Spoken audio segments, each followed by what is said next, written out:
আমার নবী রাহমাতুল লিল আলামিন পয়গম্বর খানায় কাবার সামনে আল্লাহর কালাম খুলি খুলি তেলাওয়াত করতেছে। নবীজির জবানের পবিত্র তেলাওয়াত কত মধুর, কত মজা। আল্লাহ রাসূল যখন কোরআন তেলাওয়াত করে,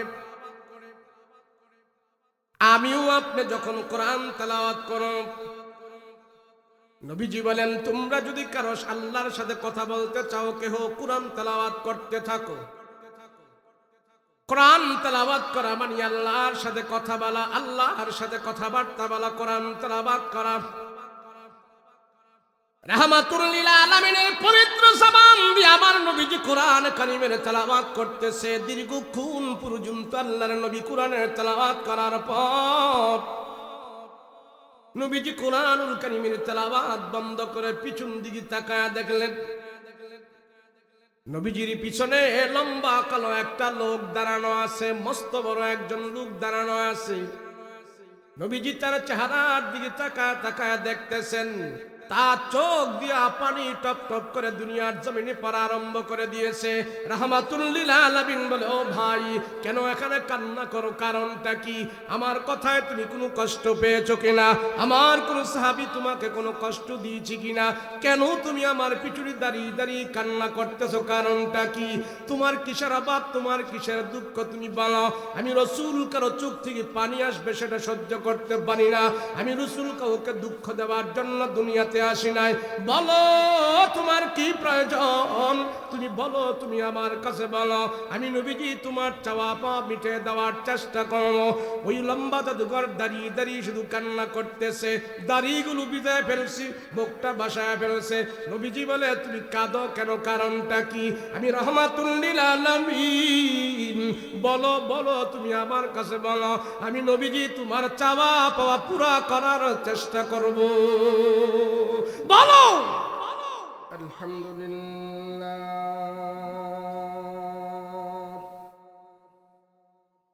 আলহামদুলিল্লাহিল্লাযী খালাকাল ইনসান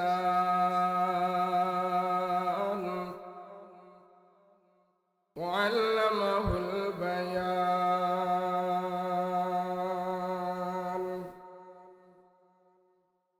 ওয়া আতা'আলাল ঈমান ওয়া খালাকাল মুসলিমিনা ওয়াল মুসলিমাত।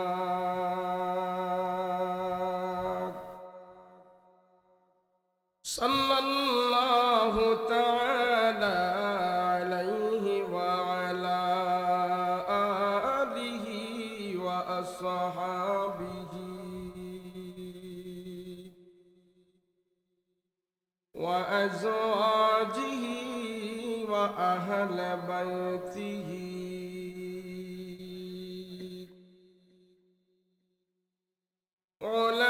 উলামাই উম্মতিহি ওয়া ফুকাহাই মিল্লাতিহি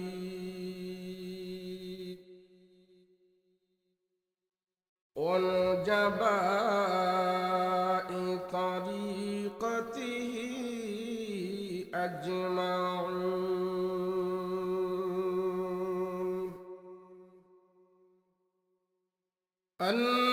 الذي أرسله الله تعالى بالحق بشيرا ونذيرا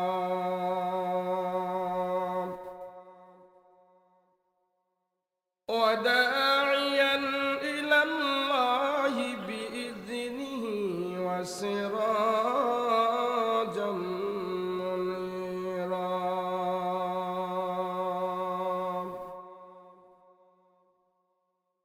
أما بعد فأعوذ بالله من الشيطان الرجيم. بسم الله الرحمن الرحيم.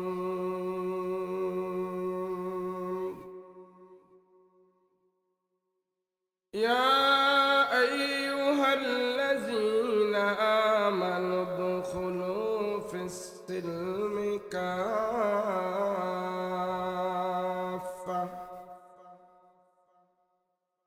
ولا تتبعوا خطوات الشيطان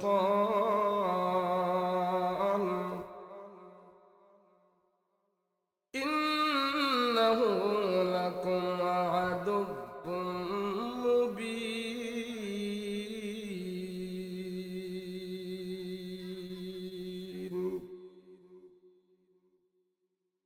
وقال الله تعالى عز وجل: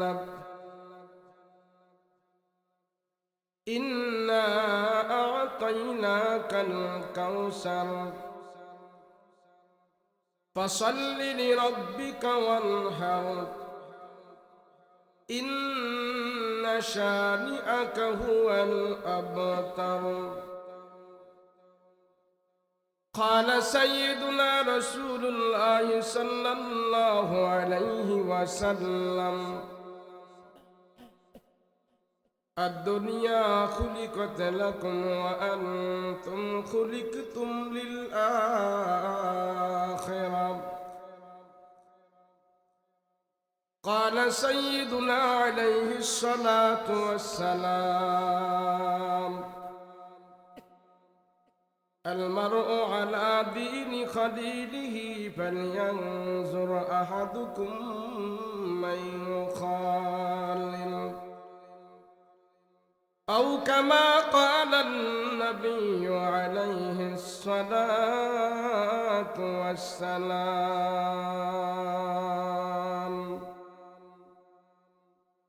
وقال تعالى في شأن حبيبه ومحبوبه: وما أرسلناك إلا رحمة للعالمين.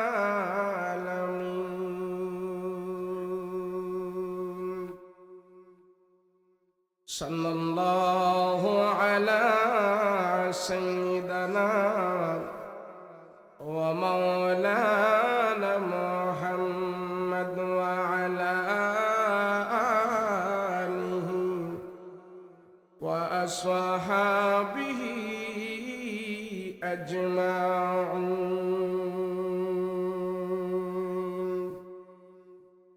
بلغ العلا بكماله كشف الدجى بجماله حسنت جميع خصاله صلوا عليه وآله. আলহামদুলিল্লাহ। কালা মুন্সি বাজার কেন্দ্রীয় জামে মসজিদ ও দারুল আরকাম আইডিয়াল মাদ্রাসার যৌথ উদ্যোগে আজিমুশান তাফসীরুল কোরআন মাহফিল, আজকের মাহফিলের শ্রদ্ধাভাজন সভাপতি হযরত মাওলানা মোহাম্মদ নুরুর রহমান সাহেব দামাত বরকাতুহুল আলিয়া,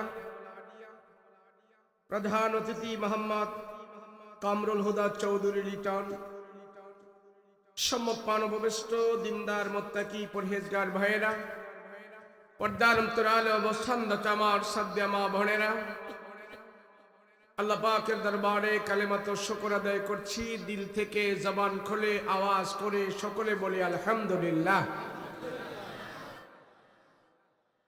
আল্লাহ যারে ভালোবাসে, পছন্দ করে, মহব্বত করে, যার উপরে আল্লাহ পাকের রহমতের দৃষ্টি আল্লাহ বারবার দান করে, আল্লাহর সেই প্রিয় বান্দাদেরকেই আল্লাহ পাক নেক কাজের মধ্যে শামিল করে। আপনারা যে এখানে বসে আছেন, এটা কি বদ কাজ না নেক কাজ?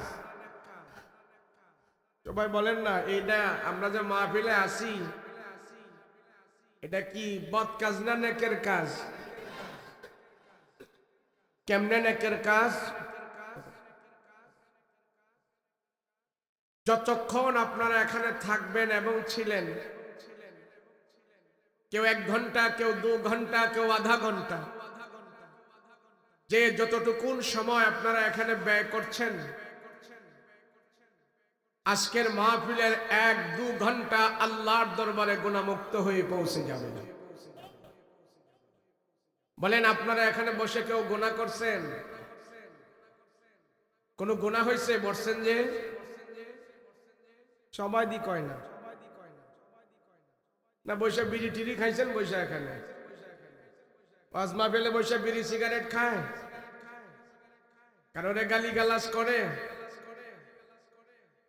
এক আল্লাহর বান্দা কথা বলে আর সব আল্লাহর বান্দারা বসে চুপ করে কোরআন হাদিসের কথাগুলো শোনে। যতক্ষণ পর্যন্ত মাহফিলে বসে বসে কোরআন হাদিসের আলোচনাগুলো বান্দারা শোনে, আল্লাহর ফেরেশতারা সেই বান্দাদের আমল নামায় কোনো গুনাহ লেখে না। কথা বলেন ঠিক কিনা? এই মুহূর্তে যদি এখানে কেউ আমরা মৃত্যুবরণ করি, তাহলে আমাদের মৃত্যুটা একটা ভালো জায়গায়, ভালো স্থানে হয়েছে, গুনাহমুক্ত পরিবেশে হয়েছে। আল্লাহর কাছে ফেরেশতারা যে বলবে, আপনার এই বান্দার মৃত্যু হয়েছে একটা গুনাহমুক্ত মজলিসে। এই গুনাহমুক্ত মজলিসে নেকের কাজে অংশগ্রহণ করে যেই বান্দা মৃত্যুবরণ করবে, আল্লাহ তারে কবরে রাখার সাথে সাথে কবরের আযাব থেকে মুক্ত করে দেবে। আমরা আজকে এখানে বসে যে মাহফিল শুনছি, শুধু কালামুনশির বাজারের একটি মাহফিল নয়, বাংলাদেশে প্রায় 600-র উপরে থানা আছে। 600 থানার ভিতরে যদি আজকে একটা করে মাহফিল হয়, তাহলে 600 মাহফিল। কয়শো? 600 মাহফিল হচ্ছে। আর 600 মাহফিলে যদি 100 করে লোক হয়, তাহলে 60,000 লোক। 100 করে যদি মাহফিলে লোক হয়, তাহলে 600 থানায় 600 মাহফিলে 60,000 লোক। এই ছোট্ট একটি বাংলাদেশ থেকে এই শীতের সিজনে 60,000 লোক এই মাহফিলকে কেন্দ্র করে কমসে কম আজ রাতে আল্লাহর আদালতে হাত উঠায়া দোয়া করবে। কথা বলেন ঠিক কিনা? যদি আজ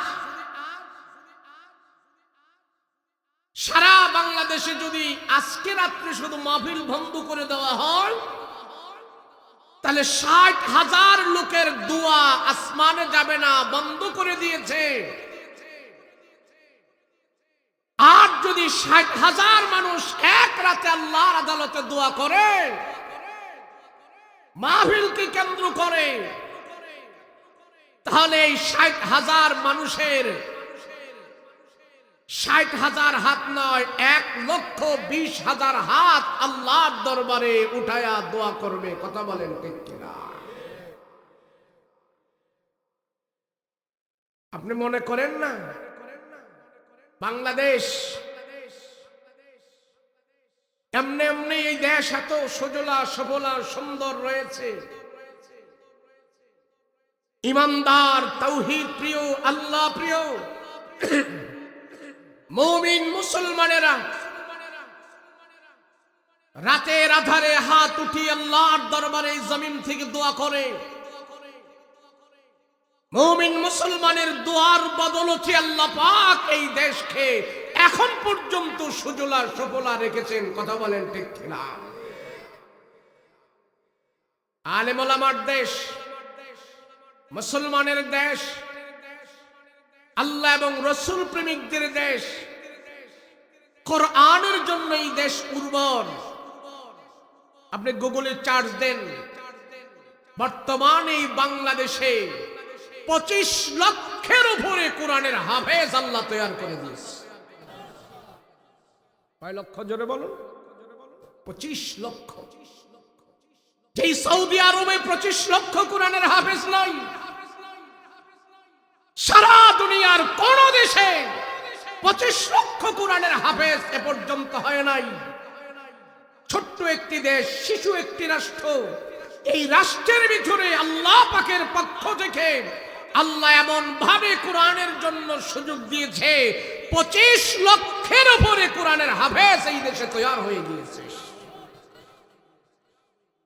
এই জন্য ভিনদেশী, বিদ্বেষী, দেশদ্রোহী, দেশের শত্রু, ইসলামের শত্রু, কোরআনের শত্রু বিজাতিরা বাংলাদেশের প্রতি একটি বাঁকা দৃষ্টি দিয়ে রাখছে, যাতে করে এই দেশের মানুষেরা যেন কোরআন প্রিয় না হতে পারে, তাওহীদ প্রিয় না হতে পারে, ইসলামী মানা না হতে পারে। বিভিন্ন সময় বিভিন্ন ভাবে আমার দেশ নিয়ে তারা ছিনিমিনি খেলতে চায়।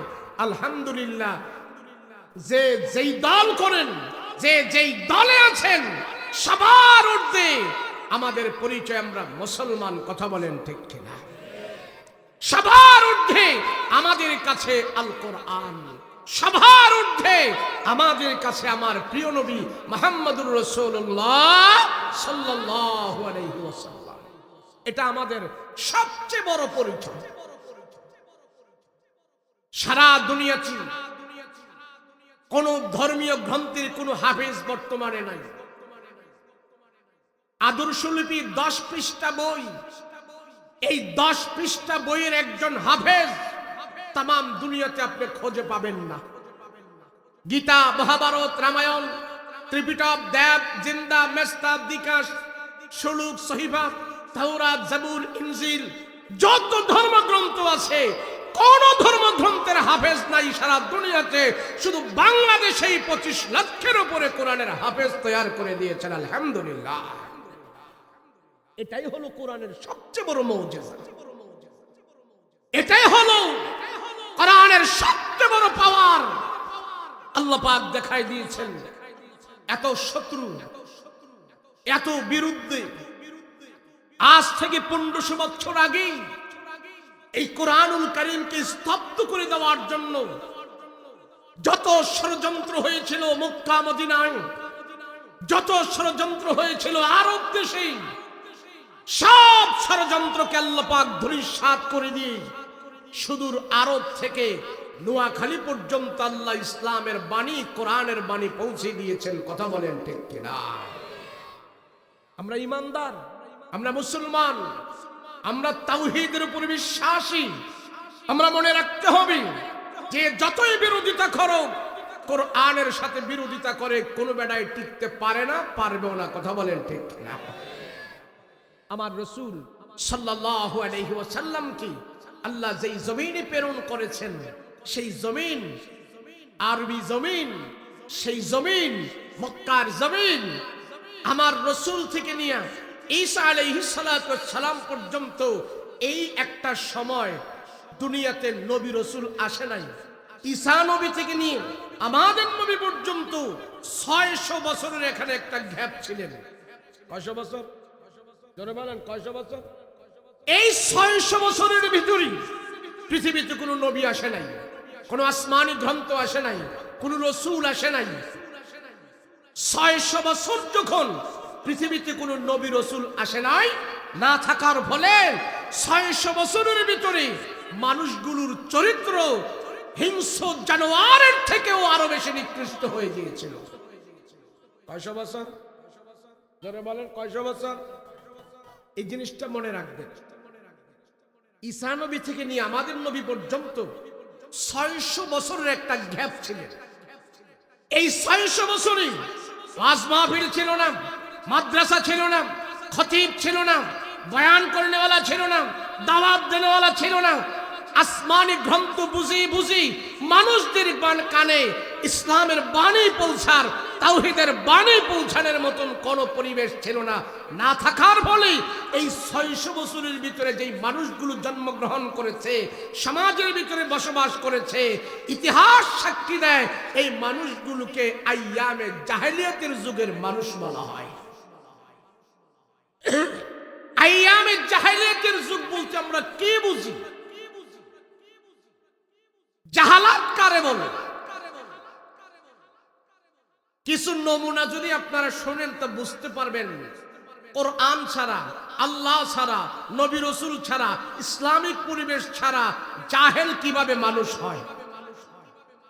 এই 600 বছরের ভিতরে মানুষের ভিতরে জাহালাত ঢুকতে ঢুকতে এমন ভাবে ঢুকেছি, ওনারা সুয়াবটারে গুনাহ মনে করত আর গুনাহটারে সুয়াব মনে করত।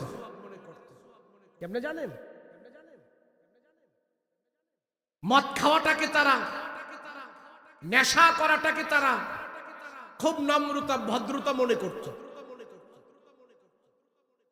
নতুন নবজাতক বাচ্চা জন্মগ্রহণ করলে জাহেলিয়াতের যুগে ওই বাচ্চার মুখে একটু দামি মদ লাগায়া দিত। নাউজুবিল্লাহ বলেন। আমাদের দেশে বাচ্চা জন্মগ্রহণ করলে নিয়ম হলো এই বাচ্চা মায়ের দুগ্ধ পান করতেছে, যখন এই ছেলেটা বাহিরের খাবার খেতে পারবে, বাহিরের খাবার একটু একটু সে খেতে পারে, ওই অবস্থায় আপনার এলাকায় যদি হক্কানি বুজুর্গ কোনো আলেম থাকে, তাহলে ওই আলেমের মুখ থেকে কোনো মিষ্টি জাতীয় জিনিস অথবা কোনো ভালো ভিটামিন জাতীয় জিনিস ওই আলেমের জবান দিয়ে দাঁত দিয়ে চিবিয়ে দিবে। এই চিবানো জিনিসগুলো বাচ্চার মুখে দিবেন। একজন হক্কানি আলেমের, হক্কানি বুজুর্গ মানুষের চিবানো বাহিরের খাবার দিয়ে আমার সন্তানের বাহিরের খাবার আমি উদ্বোধন করেছি। এটা রাসূলুল্লাহর সুন্নাত, আরবিতে যাকে বলা হয় তাহনিক। আরব দেশের তারা এই তাহনিক করাটাকে জাহালাতের কারণে, আখিরাতের জ্ঞান না থাকার কারণে তাদের সন্তানেরা যখন বাহিরের খাবার খেত, তখন তাদের ভিতর থেকে বড় বড় ধর্মযাজকরা বলতো, আমাদের কাছে সবচেয়ে বড় সম্মানিত খাবার হলো দামি দামি মদ, তো তোমার বাচ্চার মুখে একটু বিসমিল্লাহ কয়ে মদ লাগায়া দাও। এই মদ তার মুখে লাগায়া দিত, আর বাহিরের খাবার, সবচেয়ে দামি খাবার মদ দিয়া, তার বাহিরের খাবার দিয়া তার খাবার উদ্বোধন করা হতো। নাউজুবিল্লাহ। এটাকে বলা হয় জাহালাত। এদের ভিতর থেকে কেউ কেউ উলঙ্গ হয়ে নারী আর পুরুষেরা খানায় কাবা তোয়াব করত, আর এই তোয়াব করাটা তারা এটা সুয়াব মনে করত। নাউজুবিল্লাহ। আচ্ছা, আপনার এলাকায় যদি মসজিদে কোনো মানুষ উলঙ্গ হয়ে যায় নামাজ পড়তে, আপনি কি বলবেন? কথা কয় না? শুধু পাগল বলে কি সুযোগ দিবেন না, তারে মসজিদ থেকে বের করে দিবেন? কিন্তু ওই জাহেলিয়াতের যুগে উলঙ্গ হয়ে আল্লাহর খানায় কাবা পর্যন্ত নারী পুরুষেরা তোয়াব করত, এটা সোয়াবের নিয়তে। নাউজুবিল্লাহ। তা কেউ কেউ জিজ্ঞেস করত, তোমরা উলঙ্গ হয়ে আসছো খানায় কাবা তোয়াব করতে, কারণটা কি?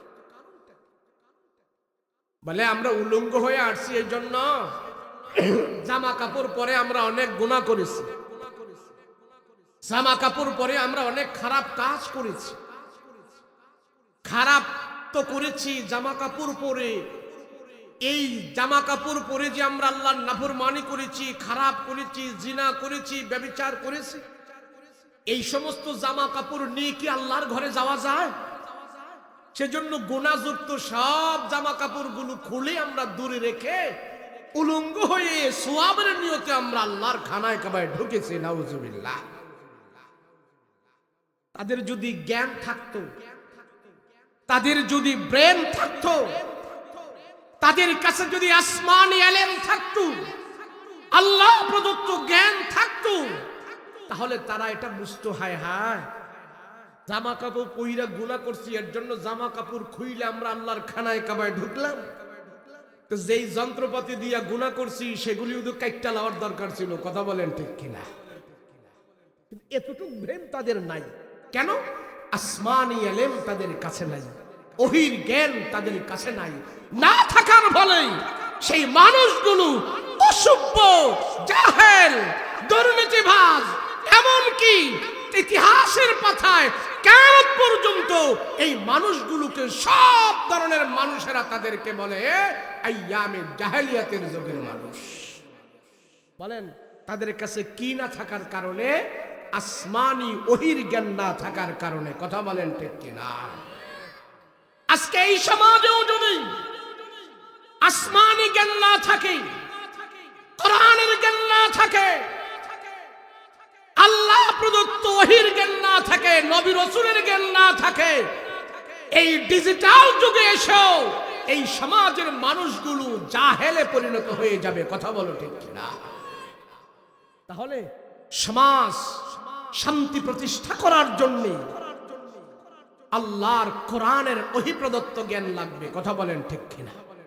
কোরআনের জ্ঞান মানুষকে নম্র বানায়, ভদ্র বানায়। আমার রাসূল দুনিয়াতে আসছেন আমাকে আপনাকে শান্তির ধারা বয়ে দেওয়ার জন্য, রাহমাতুল লিল আলামিন হিসাবে আমার রাসূলকে আল্লাহ পাক দুনিয়াতে প্রেরণ করেছেন। কথা বলেন ঠিক কিনা? নবীজি এসে আইন জারি করে নাই, নবীজি নবুয়তি পাওয়ার পর জেলখানা বানায় নাই, নবীজি নবুয়তি পাওয়ার পর মানুষদেরকে পিটায় নাই, শাসায় নাই। 13 বছর মানুষের হাতে পায়ে ধরে ধরেই মক্কা একটা পরিবেশ করেছেন, সাহাবীদের জামাত কায়েম করেছেন। এরপরে এই সাহাবীদের সুন্দর একটা পরিবেশ যারা ভেঙে দেওয়ার জন্য চেষ্টা করেছে, আল্লাহর পক্ষ থেকে আমার রাসূল 27টা যুদ্ধে নিজে আমির হয়ে 27টা যুদ্ধ রাসূল নিজে পরিচালনা করেছে। নবীজি 13 বছর হাতে পায়ে ধরছে। কয় বছর জোরে বলেন? 13 বছর। আল্লাহর হুকুম আসে না, 13 বছরেই সুন্দর একটা সাজানো বাগান, সুন্দর একটা পরিবেশ মদিনায় কায়েম করেছেন। ডাকাতকে ভালো করেছেন, সন্ত্রাসকে ভালো করেছেন, মাতখুরকে ভালো করেছেন, চোরকে ভালো করেছেন। এই ভালো করে যখন নাকি একটা পরিবেশ সাজিয়েছেন, সেই পরিবেশের ভিতরে যারা হামলা করেছে তাদের বিরুদ্ধে আমার আল্লাহ জিহাদ ঘোষণা করেছে। নবীজি এসেই রাসূলকে আরব দেশে পাঠিয়ে আল্লাহ বলে নাই আপনি আমার কথা বলেন।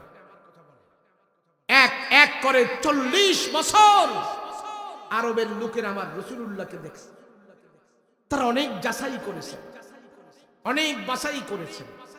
তারা দেখেছেন 40 বছর মুহাম্মদ নম্র, ভদ্র, সভ্য, মানবতা, আদব, কায়দা, আমানতদারি, এমনকি মুহাম্মাদের 2 ঠোঁটের জবান দিয়া 40 বছরের ভিতরে আমরা কোনদিন একটি মিথ্যা কথাও আমরা পাই নাই। সুবহানাল্লাহ। মক্কার জাহেলেরা সবাই বলল, মুহাম্মদ তুমি আল আমিন, তোমার মতন বিশ্বস্ত মানুষ আমাদের আরবের জমিনে আর একজনকে আমরা খুঁজে পাই নাই। সুবহানাল্লাহ। নবীজি যখন এইভাবে চলতে চলতে 40 পদার্পণ হলেন, আল্লাহর পক্ষ থেকে রাসূলের কাছে পয়গাম চলে আসলো। এবার রাসূল আপনার দাওয়াতের কাজ শুরু করেন, তাওহীদের কাজ শুরু করেন। নবীজি ইসলামের জাগরণ শুরু করেছেন 2টা পদ্ধতির মাধ্যমে। কয়টা জোরে বলেন? সবাই মুখস্থ রাখবেন। কয়টা? 2টা। এক হইল তাওহীদের কালেমার দাওয়াত কাফের মুশরিকদের কাছে আমার রাসূল যে সরাসরি দিয়েছেন। নবীজি সম্মানী, নবীজি দামি, तमाम পৃথিবীতে দামি, দু জাহানের সরদার, সরদার দু আলম মুহাম্মদুর রাসূলুল্লাহ, আল্লাহর সৃষ্টির ভিতরে শ্রেষ্ঠ মানব, আল্লাহর পরে যার সবচেয়ে বেশি সম্মান, সেই রাসূল ছোট্ট একজন, আপনি একজন কাফিরের কাছে যে কালেমার দাওয়াত দিয়েছেন, কত বড় মানবতা আমার রাসূল দেখিয়েছেন। সুবহানাল্লাহ। কাছেজি তাকে কালেমার দাওয়াত দিয়েছেন। তো কালেমার দাওয়াত পেয়ে রাসূলের সব নম্র, ভদ্র সব দেখে যখন সে রাসূলের প্রতি আসক্ত হয়েছে, তো সাথে সাথেই কেউ কেউ কালমা পড়ে মুসলমান হয়ে গিয়েছে। দ্বিতীয় যে পদ্ধতি, আসমান থেকে আল্লাহর পক্ষ থেকে আমার রাসূলুল্লাহর নিকট জিবরাইল আমিন কোরআনের আয়াত নিয়ে যখন হাজির হয়, এই আয়াতগুলো, কোরআনের আয়াতগুলো আমার রাসূল তেলাওয়াত করে। তো নবীজির কোরআন তেলাওয়াত শুনে শুনেই অনেক কাফের মুশরিকেরা বিনা দাওয়াতে শুধু কোরআন শুনেই তারা মুসলমান হয়ে গিয়েছে। তো একজন দুজন করে রাসূলের ডাইনে বামে সামনে পিছনে ঈমান গ্রহণ করতেছে। রাসূলুল্লাহর ঈমানদারের সংখ্যা বাড়তেছে, নবীজির জামাত বাড়তেছে, সাহাবীর সংখ্যা বাড়তেছে। আবু জাহেলের কানে খবর গেল, ও আবু জাহেল, এইভাবে মোহাম্মদ কোরআন তেলাওয়াত শুনি শুনি মানুষদেরকে ইসলামের প্রতি আকৃষ্ট করছি। এইভাবে যদি মোহাম্মদের দল বাড়তে থাকি, মানুষ যদি ইসলাম গ্রহণ করতে থাকে, তোমার আবু জাহেলের খাওয়া থাকবে না, তোমার নেতাগিরি থাকবে না, তোমার চেয়ার থাকবে না। কি ব্যবস্থা মোহাম্মদের বিরুদ্ধে নেবা, এক্ষুনি নিতে হবে। আবু জাহেল তাদের কথা খুব গুরুত্ব দিয়ে শুনবে, শুনে চিন্তা করতেছে, হ্যাঁ কথা তো ঠিক। এইভাবে যদি মোহাম্মদের দল বল বাড়তে থাকে, একদিন আমাদের অস্তিত্ব খুঁজে পাওয়া যাবে না, যা করার এখনই করতে হবে। তো মক্কা একটা জায়গা আছে, ওই জায়গার নাম হলো দারুন নদুয়া। ওই দারুন নদুয়াতে আবু জাহেল বসে সব কাফেরদেরকে ডাকলেন, যেখানে কাফেররা মিটিং করতো সব সময়। আবু জাহেল, আবু লাহাব, ওয়ালিদ ইবনে মুগিরা, উতাইবা, তোমরা কে কোথায় আসো, আসো, আজ মুহাম্মাদের বিরুদ্ধে সিদ্ধান্ত হবে।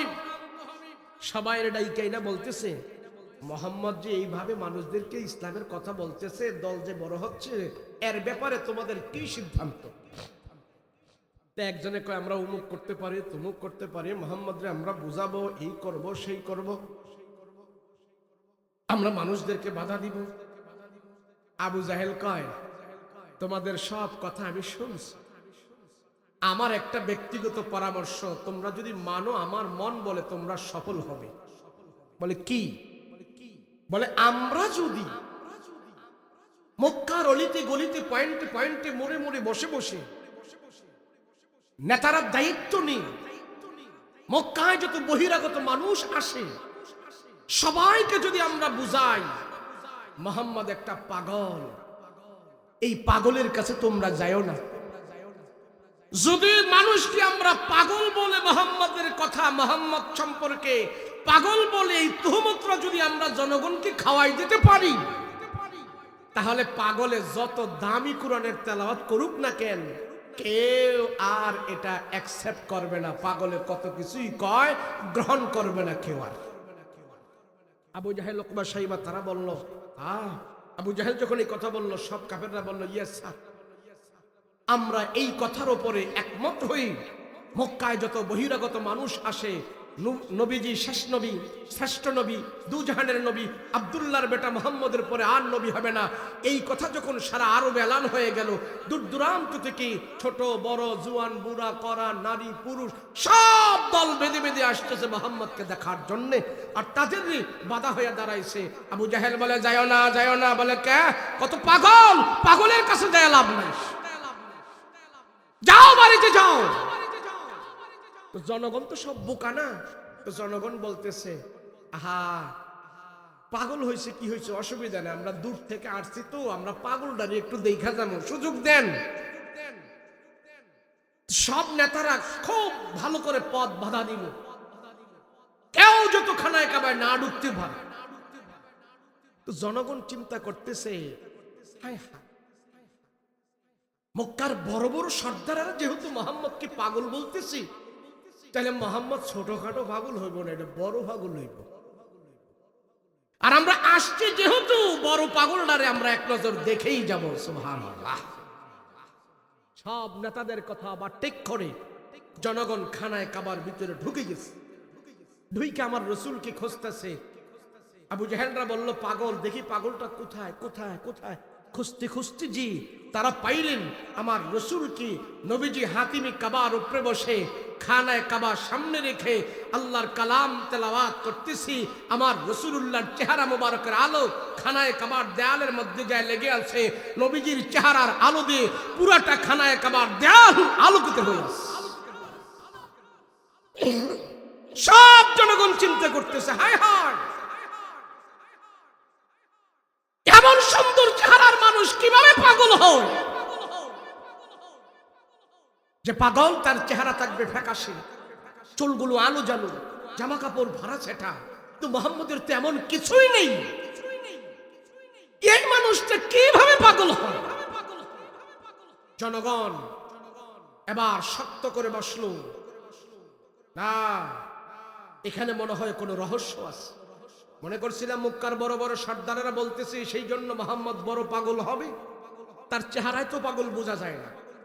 আচ্ছা যেহেতু তারা পাগল বলেছে, আমরা মুহাম্মদের পিছনে সবাই দাঁড়াই। মুহাম্মদ কি তেলাওয়াত করতেছে, যদি পাগল হয়ে থাকি তাহলে তার এই তেলাওয়াতের আগামাতা ঠিক থাকবে না।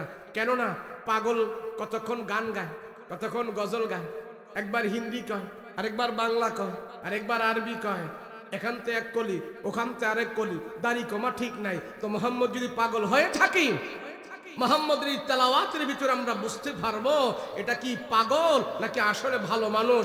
সবাই আমার রাসূলুল্লাহর কোরআন তেলাওয়াত শোনার জন্য সবাই স্তব্ধ হয়ে দাঁড়িয়ে আছে, আর আমার রাসূল তার পবিত্র জবান দিয়ে কোরআনে কারীমের তেলাওয়াত করতেছে। সব মানুষ দাঁড়িয়ে আছে, একটা রাসূলের জবান, আরেকটা হলো আল্লাহর কালাম। সুবহানাল্লাহ। বিসমিল্লাহির রহমানির রহিম।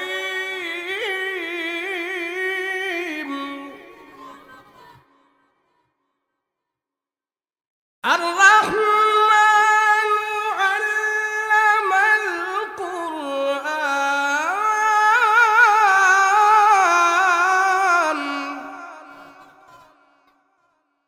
খালাকাল الإنسان علمه البيان।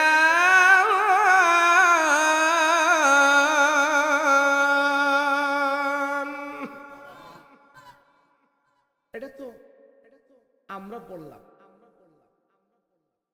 এমন যখনই আমার রাসূল কোরআন তেলাওয়াত করতেন, আর কাফের মুশরিকরা দাঁড়ি আমার রাসূলের কোরআন তেলাওয়াত শুনতেন। যারাই ঢুকেছে আমার রাসূলের এই কোরআন তেলাওয়াত শুনে তারা সবাই বলছে, না, পাগলের জবান থেকে কত দামি তেলাওয়াত হতে পারে না। এত উচ্চাঙ্গের কালাম, এত সাহিত্যিকপূর্ণ কথা, এত মাধুর্যপূর্ণ কথা না কশ্চিন কালেও পাগলের জবান থেকে তেলাওয়াত বের হতে পারে না। আমরা শ্রেষ্ঠ নবী পেয়েছি, শ্রেষ্ঠ নবী পেয়েছি। ও মুহাম্মদ, তোমার হাতে হাত রেখে কালমা পড়ে আমরা মুসলমান হয়ে যেতে চাই। আবু জাহেলের কানে গেছে এই খবর। নেতা, আমরা কইলাম মুহাম্মদের পাগল, পাগল কথাটা জনগণ খায় নাই, হিতে আরো বিপরীত হয়েছে। না কয় তো ভালো ছিল, না কয় তো ভালো ছিল। পশ্চিমানা শিখাই দিছে, টুপিওয়ালা করে কয় মৌলবাদ, জঙ্গিবাদ, এইবাদ, হেইবাদ। এই যে হুজুরের বিরুদ্ধে একটা ডায়লগ উড়াই দিছে, মৌলবাদ, মৌলবাদ, জঙ্গিবাদ। হায় হায়, মানুষ জানে না মৌলবাদ কারে কয়। এমনি গালি দিতেছে, আসলে কিন্তু মৌলবাদ মানে একটা ভালো জিনিস। আমরা মূলের উপরে আছি। মৌলবাদ মানে কি জানেন? মূল মূল মূল। পাইরাও মারো, ধরো, কাড়ো, আমরা যে কোরআন ধরছি এটা ছাড়তাম না, এটার নাম হচ্ছে মৌলবাদ। আবু জাহেলরা ওইভাবে মিথ্যা তহমত দিয়ে আমার রাসূলুল্লাহকে চেয়েছিল জনগণ থেকে ডিভাইড করে দেওয়ার জন্য। মুহাম্মদের কথা যেন কেউ না শোনে, মুহাম্মদের কোরআন যেন কেউ না শোনে। তারা যত শক্তি প্রয়োগ করেছে হিতে বিপরীত হয়েছে। ইসলামের নিয়ম হইল, ইসলামের বিরুদ্ধ পার্টি যত শক্তিশালী হবে, ইসলামের বিজয় আল্লাহর তত তাড়াতাড়ি দান করবে। এখন আবু জাহেল হায় হায় হইল কি, আমাগো নেতাগো কথা শোনে নাই মানুষ। আবু জাহেল তো শিক্ষিত মানুষ ছিল, কোন দিক দিয়ে আবু জাহেলকে আল্লাহ পাক পৃথিবীতে কোন দিক দিয়ে কম দেয় নাই। যেমন বডি, হাক, ডাক, নাম, বংশ, মর্যাদা, ইজ্জত, সম্মান, স্বাস্থ্য, শিক্ষা, দীক্ষা, সব দিক দিয়ে আবু জাহেলকে আল্লাহ একটা পারফেক্ট নেতা বানিয়েছে। শুধু আমার রাসূলের দুশমনি করার কারণে আল্লাহ পাক তার ছোট ছোট দুইটা বাচ্চা দিয়া দুনিয়া থেকে লাঞ্ছনার সহিত বিদায় করে দিয়েছে। এবার আবু জাহেল বলেন, মক্কার সর্দারেরা শোনো, আমাদের কথা মানুষ এখন বিশ্বাস করে না। ল আমরা একটা দালাল ভাড়া করি, দালাল ভাড়া করে মুহাম্মদের বিরুদ্ধে আমরা কথা বলবো, দালাল দিয়া। এবার আবু জাহেল তখনকার জমানার সবচেয়ে বড় একজন জাদুঘর বের করলেন। কালো লম্বা চেহারা ছিল তার, হাদিসে আসছে তার নাম দিমাগ, বাংলায় যাকে বলা হয় জামাত। তার এটাই কামছে।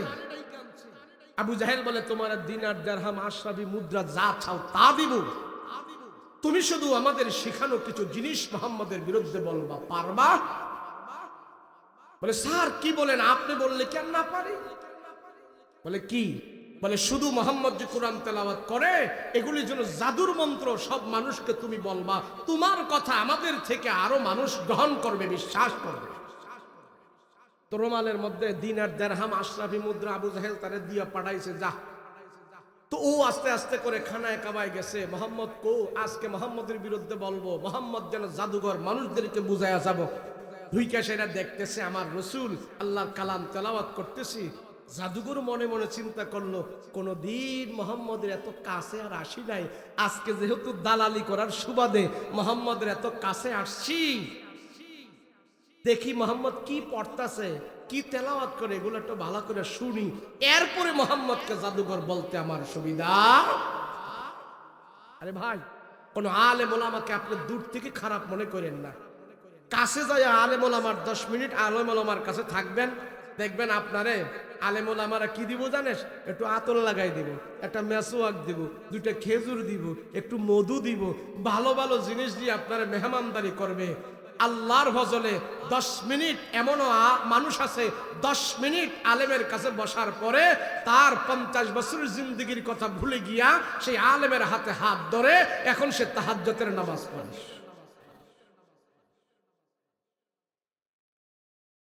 এখন এই জাদুঘর নবীজির পিছনে খুব ভালো করে দাঁড়ায়, আর আমার রাসূল কোরআন তেলাওয়াত করতেছে।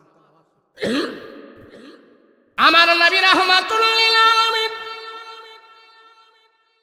পয়গম্বর খানায় কাবার সামনে আল্লাহর কালাম খুলি খুলি তেলাওয়াত করতেছে। নবীজির জবানের পবিত্র তেলাওয়াত কত মধুর, কত মজা। আল্লাহ রাসূল যখন কোরআন তেলাওয়াত করে, আমিও আপনি যখন কোরআন তেলাওয়াত করো, নবীজি বলেন তোমরা যদি কারো আল্লাহর সাথে কথা বলতে চাও, কেহ কোরআন তেলাওয়াত করতে থাকো। কোরআন তেলাওয়াত করা মানে আল্লাহর সাথে কথা বলা, আল্লাহর সাথে কথাবার্তা বলা, কোরআন তেলাওয়াত করা। রাহমাতুল লিল আলামিনের পবিত্র জবান দিয়ে আমার নবীজি কোরআন কারীমের তেলাওয়াত করতেছে। দীর্ঘক্ষণ পর্যন্ত আল্লাহর নবী কোরআনের তেলাওয়াত করার পর নবীজি কোরআনুল কারীমের তেলাওয়াত বন্ধ করে পিছন দিকে তাকায় দেখলেন, নবীজির পিছনে লম্বা কালো একটা লোক দাঁড়ানো আছে, মস্ত বড় একজন লোক দাঁড়ানো আছে। নবীজি তার চেহারার দিকে তাকায় তাকায় দেখতেছেন, তার চোখ দিয়া পানি টপ টপ করে দুনিয়ার জমিনে পড়া আরম্ভ করে দিয়েছে। রাহমাতুল লিল আলামিন বলে, ও ভাই, কেন এখানে কান্না করো, কারণটা কি? আমার কথায় তুমি কোনো কষ্ট পেয়েছো কিনা? আমার কোন সাহাবী তোমাকে কোনো কষ্ট দিয়েছি কিনা? কেন তুমি আমার পিছনে দাঁড়িয়ে দাঁড়িয়ে কান্না করতেছো, কারণটা কি? তোমার কিসের অভাব, তোমার কিসের দুঃখ, তুমি বলো। আমি রাসূল কারো চোখ থেকে পানি আসবে সেটা সহ্য করতে পারি না। আমি রাসূল কাউকে দুঃখ দেওয়ার জন্য দুনিয়াতে আসি নাই। বলো তোমার কি প্রয়োজন, তুমি বলো, তুমি আমার কাছে বলো, আমি নবীজি তোমার চাওয়া পাওয়া মিটে দেওয়ার চেষ্টা করব। ওই লম্বা জাদুঘর দাঁড়িয়ে দাঁড়িয়ে শুধু কান্না করতেছে, দাড়িগুলো বিদায় ফেলছি, মুখটা বাসায় ফেলছে।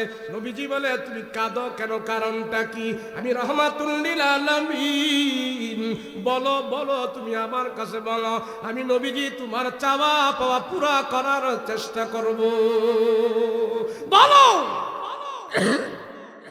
রাহমাতুল লিল আলামিন বলার পর লম্বা জাদুঘর শুধু কান্না করে চোখের পানি ফেলে ফেলে বলে, গো রাহমাতুল লিল আলামিন, না না না না, পয়গম্বর আপনি আমারে কোনো কষ্ট দেন না, আপনার কোনো সাহাবীও কষ্ট দেয় না গো নবীজি। তাহলে কেন এখানে কান্না করো, কিসের অভাব, কিসের দুঃখ তোমার? বলে, আমার মনে কোনো দুঃখ নাই, আমার কোনো কিছুর অভাব নাই। ও রাহমাতুল লিল আলামিন নবী আমার, হয়তো আমার নাম আপনি শুনছেন, আমাকে কোনোদিন দেখেন নাই। নবীজি আপনার নামও শুনেছি, আপনার কাছে আমি কোনোদিন আসি নাই। রাহমাতুল লিল আলামিন, ও পয়গম্বর, আসছিলাম আপনার বিরুদ্ধে অপবাদ দেওয়ার জন্য, আসছিলাম আপনার বিরুদ্ধে তহমত দেওয়ার জন্য, আসছিলাম আপনার কোরআনের বিরুদ্ধে কথা বলার জন্য। আবু জাহেল, উকবা, শাইবা তারা আমাকে পাঠিয়েছে আপনার কাছে। আমি নীরবে দাঁড়িয়ে দাঁড়িয়ে আমি কান লাগায়া লাগায়া মনোযোগ সহকারে আপনার পবিত্র জবানের তেলাওয়াতগুলো আমি শুনেছি। আমি শুনেছি মুহাম্মদ গো, আপনি আমারে চিনেন না। আমার দিলের ভিতরে হাজার হাজার কুফরি মন্ত্র আছে, জাদুর মন্ত্র আছে। আমি একজন জাদুবিদ্যায় পারদর্শী, জাদুর অনেক মন্ত্র জানি। আমি মানুষদেরকে জাদু শিখাই, আমার জাদুবিদ্যা শিখে তারা ঘর সংসার চালায়। আমি এমন মস্ত বড় একজন জাদুঘর। হয়তো আপনি আমার নাম বহু শুনেছেন, আপনাকেও কোনোদিন দেখি নাই, আমাকেও আপনি কোনোদিন দেখেন নাই। আজকে আমি আপনার পিছনে আমি হাজার হাজার জাদুবিদ্যা নিয়ে দাঁড়িয়ে দাঁড়িয়ে রাসূল আপনার জবানের পবিত্র তেলাওয়াতগুলো আমি শুনেছি। আমি শোনার পর আমার দিল থেকে সাক্ষী দিচ্ছে, আমার দিল বলতেছে এগুলি মানুষের কোনো কালাম নয়, এগুলি মানুষের কোনো কথা নয়, এগুলি কাহেনের ভাষা নয়, এগুলি কবির ভাষা নয়। আমার দিল বলতেছে পয়গম্বর, এটি আহকামুল হাকিমিন, আল্লাহর কালাম।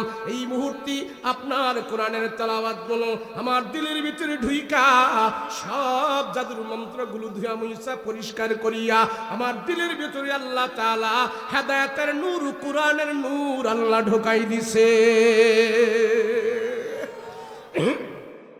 ওগো রাহমাতুল লিল আলামিন, পয়গম্বর, আমি আর আবু জাহেল, উকবা, শাইবাদের কাছে আমি যাব না।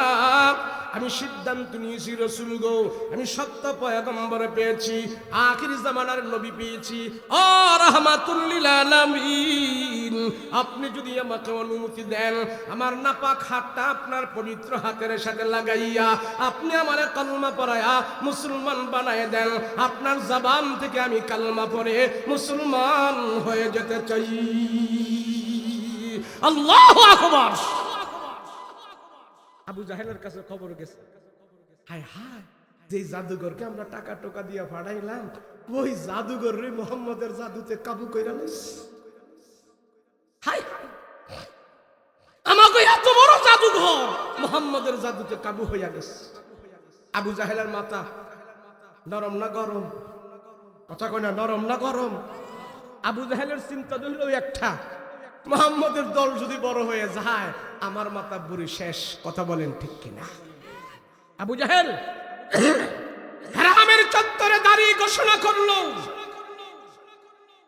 এই আরবের মানুষেরা, তোমরা যদি আমাকে নেতা মানো, আমার শেষ সিদ্ধান্ত, আমি আবু জাহেল বেঁচে থাকতেই মুহাম্মদের মৃত লাশ দেখতে চাই। নাউজুবিল্লাহ। আবু জাহেল ব্যক্তিগতভাবে কয়েকবার আমার রাসূলকে দুনিয়া থেকে মেরে ফেলার ষড়যন্ত্র করেছে। সব ষড়যন্ত্র থেকে আল্লাহ পাক আমার রাসূলুল্লাহকে মুক্তি দিয়েছেন আর আবু জাহেলকে পরাজিত করেছেন। সুবহানাল্লাহ। আবু জাহেল বলল, যার বাড়িতে তীর বর্ষা বল্লম অস্ত্র শস্ত্র আছে, সব কিছু নিয়ে তোমরা আজ রাতের অন্ধকারে মুহাম্মদের বাড়ি ঘাও দাও। আজ রাতের অন্ধকারেই মুহাম্মদকে দুনিয়ার জমিন থেকে বিদায় করে দিতে চায়। তো আবু জাহেল নেতায় বলছে, এই কথা কেউ অমান্য করবে না। সবাই চলে গেছে, যার বাড়ি থেকে তীর বর্ষা বল্লম অস্ত্র শস্ত্র সব কিছু নিয়ে আমার রাসূলুল্লাহর ঘরের চতুর্পার্শ্বে তারা ঘেরাও দিয়েছে। লম্বা কথা আমি সংক্ষিপ্ত করে বলছি। নবীজির ঘরের চতুর্পার্শ্বে তারা, ঘরের চতুর্পার্শ্বে তারা অস্ত্র শস্ত্র নিয়ে ঘেরাও দিল। সেদিন আমার রাসূল এবং হযরত আলী রাদিয়াল্লাহু আনহু দুইজন ঘরের ভিতরে বসে বসে দ্বীনের ব্যাপারে পরামর্শ করছেন। আল্লাহ পাক জানাই দিলেন, নবী আমার, আমি শুধু আপনার খবর রাখি না, আমি আপনার শত্রুদেরও খবর রাখি। সুবহানাল্লাহ। ওই ইমানদার মনে কইরো না, যারা ইসলামের দুশমন, যারা কোরআনের দুশমন, যারা আল্লাহর দুশমন, যারা মুসলমানদের বিরুদ্ধ করতে চায়, যারা মুসলমানদের ঘর ভারী গরু জ্বালায় দিতে চায়, জ্বালায় দিয়েছে, তাদের খবর আল্লাহর কাছে আছে। আছে না নাই? আল্লাহর কাছে খবর থাকার কারণেই আজ একাধারে 3 দিন আমেরিকার একটি শহরের ভিতরে আগুন যেই লেগেছে, কোনো কাজে আসতেছে না, আগুন এখন পর্যন্ত তারা নিভাইতে পারতেছে না। কথা বলেন ঠিক কিনা? এই পর্যন্ত রিপোর্ট 1500 বাড়ি ঘর পুরে সারখার হয়ে গেছে। কয়শো বলেন না, কয়শো? আমার ঘরে 2 দিন 3 দিন পর্যন্ত খাবার থাকে না, আমার চুলায় আগুন জ্বলে না। আমি যদি এক্ষুনি আমার মাতৃভূমি ছেড়ে অন্যত্র চলে যাই, আমার এই পেটের ক্ষুধা যখন লাগতো, আমি কোরআনুল কারীম হাতে নিয়ে খানায় কাবার সামনে বসে বসে তেলাওয়াত করতাম। কোরআনের বরকতি আর খানায় কাবার বরকতি আমার পেটের 2 দিন 3 দিনের ক্ষুধা পর্যন্ত দূর হয়ে যেত। আল্লাহ, আমি যদি এই খানায় কাবা ছেড়ে যদি অন্যত্র চলে যাই, তো আমার অবস্থা যদি এমন হয়, আমি কই যাব, কি করব? নবীজির ভিতরে মাতৃভূমির এমন একটা টান ছিলেন, মায়া ছিলেন, মহব্বত ছিলেন। রাসূল বলেন, হুব্বুল ওয়াতন মিনাল ঈমান। মাতৃভূমিকে ভালোবাসা, দেশের মানুষকে ভালোবাসা, স্বাধীনতাকে ভালোবাসা, জন্মস্থানকে ভালোবাসা, এটা ঈমানের অঙ্গ। রাসূল বলেছেন সুবহানাল্লাহ। সেজন্য কোন আলেম দেশের বিরোধিতা করতে পারে না, কোন আলেম দেশদ্রোহী হতে পারে না, কোন আলেম দেশের স্বাধীনতার বিরুদ্ধে কথা বলে না। কথা বলেন ঠিক কিনা? এটা কে দিয়েছেন শিক্ষা? রাসূল পাক সাল্লাল্লাহু আলাইহি ওয়াসাল্লাম। রাসূল বলেন, আমি এই দেশকে ভালোবাসি, এই দেশের ভিতরে আমার মা বাবা ঘুমন্ত আছে, মক্কার জমিনে আমার বংশধরেরা ঘুমন্ত আছে, এই জমিনে খানায় কাবা আছে। 1 রাকাত নামাজ পড়লে আল্লাহ আপনি আমার 1,00,000 রাকাতের সওয়াব দান করেন। আল্লাহ, এখন খানায় কাবা ছাড়া আমি কই যাব? তো আল্লাহ পাক বলেন, নবীজি আপনি যেখানে যাবেন, আমি আল্লাহ আপনার পিছনে পিছনে সেখানে আমার রহমতকে আমি আল্লাহ পাঠাইয়া দেব। সুবহানাল্লাহ। নবীজি সোজা আপনি মদিনার দিকে রওনা দেন, সোজা মদিনায় যান। তো নবীজি ঘর থেকে বের হলেন। হযরত আলী রাদিয়াল্লাহু আনহুকে এমন একটা লিস্ট রাসূল ধরিয়ে বললেন, আলী, এই মক্কার কাফেররা আমাকে বিশ্বাস করে তাদের কাছে অনেক আমানতের দিনার দিরহাম আমার কাছে জমা রাখছে। আমি যদি এখন চলে যাই আর এই দিনার দিরহাম নিয়ে যদি চলে যাই, 40 বছরে তারা যে আমাকে বিশ্বাস করে আমার কাছে দিনার দিরহাম রাখছে, সব ধ্বংস হয়ে যাবে। আমি তাদের এই আমানতের টাকা টোকা নিয়ে মদিনায় যাব না, তোমার কাছে আমি দিয়ে গেলাম, এখানে সবার নাম আছে, পরে পরে সবাইকে তুমি আমানত বুঝাইয়া দিবা। আর আগামী 3 দিন পরে মদিনার কুবা এলাকায় যায় আলী তুমি আমার সাথে দেখা করবা। সুবহানাল্লাহ। হিজরতের পরে সাহাবায়ে কেরাম আলীকে জিজ্ঞেস করলো, আলী, নবীজি যে হিজরত করে মক্কা থেকে মদিনায় চলে আসছে, তো রাতের বেলা না রাসূলের বিছানায় তোমারে রেখে আসছে, আমানতের মালটাল সবাইরে বুঝাই দিবা, তো কাফের মুশরিকরা যায় তোমারে ধরছে, তোমারে যায় যেখানে পাইছে, তোমার কি ভয় লাগে নাই? নবীজিরে মনে করে তো তোমারে তারা মাইরা ফেলতো, তোমার কি একটু ভয় লাগে নাই? হযরত আলী বলে, জানো, আমার রাসূল আমাকে বলছে আগামী 3 দিন পরে কুবা এলাকায় আমার রাসূলের সাথে আমার সাক্ষাৎ হবে। তখনই আমার কলিজার ভিতরে বিশ্বাস হয়ে গেল, আমার রাসূল বলেছে 3 দিন পরে কুবা এলাকায় মদিনায় রাসূলের সাথে দেখা হবে। তখনই আমার মন বড় হয়ে গেছে, অন্ততপক্ষে এই 3 জন, এই 3 রাত 3 দিন কোন মানুষ আমাকে মারতে পারবে না। সুবহানাল্লাহ। রাসূল তো বলছে 3 দিন পরে তোমার সাথে দেখা হবে কুবা এলাকায়। তো রাসূল ঘর থেকে বের হলেন, বের হয়ে হযরত আবু বকর রাদিয়াল্লাহু আনহুকে নিয়ে তো রওনা করছেন মদিনায়। মক্কা এলান হয়ে গেল, সব সাহাবায়ে কেরাম হিজরত করা শুরু করছেন। মক্কা থেকে মদিনায় যেতে আমার রাসূলের সময় লেগেছিল 4 দিন। কয়দিন জোরে বলেন? 4 দিন। এই 4 দিন পরে যখন আমার রাসূল কুবা এলাকায় যে অবস্থান করলেন, আমার রাসূলুল্লাহকে ইস্তেকবাল করার জন্য সেখানে কিছু সংখ্যক যুবক দাঁড়িয়ে আছে। নবীজি তাদেরকে পেয়ে জিজ্ঞেস করলেন, ও মদিনার যুবকেরা, তোমরা এখানে দাঁড়িয়ে আছো কেন? প্রত্যেকটা যুবক শুকর আদায় করে চিৎকার মেরে আল্লাহু আকবার বলে বলে, ইয়া রাসূলুল্লাহ, আমরা শুনেছি আপনি মদিনায় আসবেন, সেজন্য আজ থেকে 4 দিন ধরে রাসূল আপনার জন্য আমরা অপেক্ষায় দাঁড়ায় আছি। তো নবী দেখতে পাইলেন যুবকদের হাতের মধ্যে কারো হাতে দুধের পেয়ালা, কারো হাতে শরবতের পেয়ালা, কারো হাতে গাছের তাজা খেজুর, কারো হাতে গোস্ত ভুনা করা, কারো হাতে ফুলের মালা, কারো হাতে ফল। এক একটা জিনিস নিয়ে কিছু সংখ্যক যুবক আমার রাসূলুল্লাহর জন্য দাঁড়িয়ে আছে। নবীজি তাদের এই রিসিপশন দেখে, তাদের এই ইস্তেকবাল দেখে আল্লাহর দরবারে হাত উঠায় দোয়া করলেন, আয় আল্লাহ, আমার মানুষেরা, আমার গোত্রের লোকেরা আমাকে ঘর থেকে বের করে দিয়েছে, আর মদিনার এই যুবকেরা আমাকে এত ভালোবাসার জন্য তারা এখানে দাঁড়িয়ে আছে।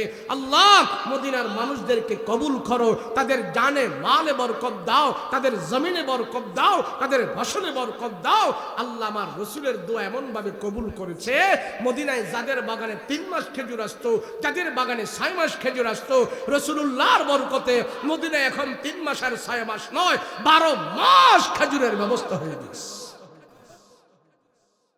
আমার রাসূল মদিনায় পা রাখছে, আল্লাহ পাক সব রহমত আল্লাহ মদিনায় দান করে দিয়েছেন। সুবহানাল্লাহ। এক যুবক এসে আমার পয়গম্বরের হাতে দুধের পেয়ালা দিয়া বললেন, ইয়া রাসূলুল্লাহ, আপনি একটু দুধ পান করেন। নবীজি যুবকের হাত থেকে দুধের পেয়ালা নিয়ে একটু তার যুবকের হাতে দিয়ে দিলেন। আল্লাহর নবী বলে, মদিনার যুবক, মদিনার দুধ এমন কেন পানসা পানসা লাগে, এটা খাওয়ার উপযুক্ত না, এমন কেন দুধ, মুখ করা দুধ তো কত সুস্বাদু। মদিনার যুবক চোখের পানি ছেড়ে দিয়া বলে, ইয়া রাসূলুল্লাহ, ইয়া হাবিবাল্লাহ, পয়গম্বর, আমার উট থেকে আমি দুধ দহন করি আপনার জন্য নিয়ে আসছি নবীজি। আজকে 4 দিন ধরে আপনার জন্য দাঁড়ায় আছি, আমি কোথাও যাই নাই, বাড়িতে যাই নাই, হাট বাজারে যাই নাই, কোথাও যাই নাই, শুধু আপনার অপেক্ষায় 4 দিন ধরে দাঁড়ায় আছি। 4 দিন পরে তো দুধ খাওয়ার উপযুক্ত থাকে না, নবীজিটা পানসা হয়ে গেছে। ও পয়গম্বর, আমি কথা দিলাম আমার উট থেকে দুধ দহন করে আপনাকে গরম দুধ পান করার ব্যবস্থা করব।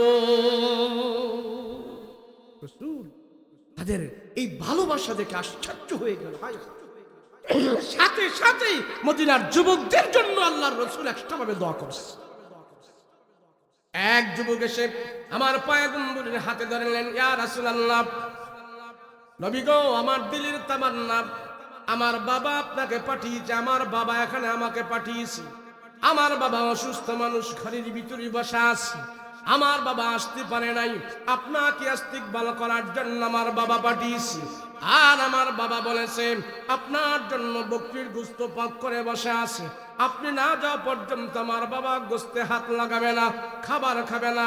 ওগো রহমাতুল লিল আলামিন, আপনি আমাদের বাড়ির আজকে পহেলা মেহমান হবেন, আমি মদিনার বুকে আপনাকে পহেলা মেহমান বানাইতে চাই। আর এক যুবক এসে বলে, ইয়া রাসূলুল্লাহ, আমার মা বলেছে আপনাকে আমাদের বাড়িতে পহেলা মেহমান বানানোর জন্য।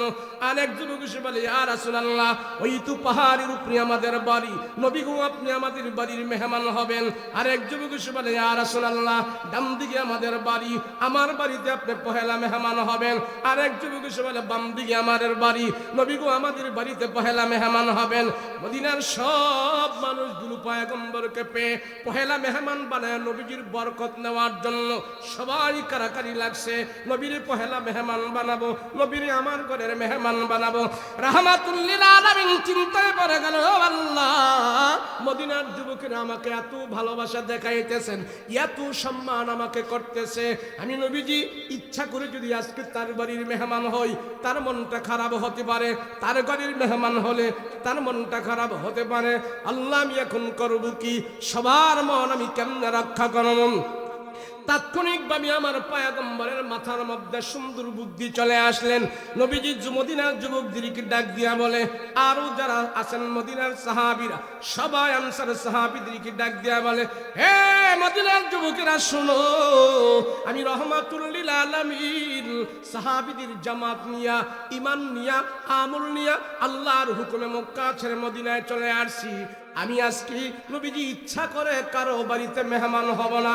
তোমরা সবাই আমাকে আজকে মেহমান বানাইতে চাও, আমি নবীজি মদিনায় কারো করে ইচ্ছা করে মেহমান হব না।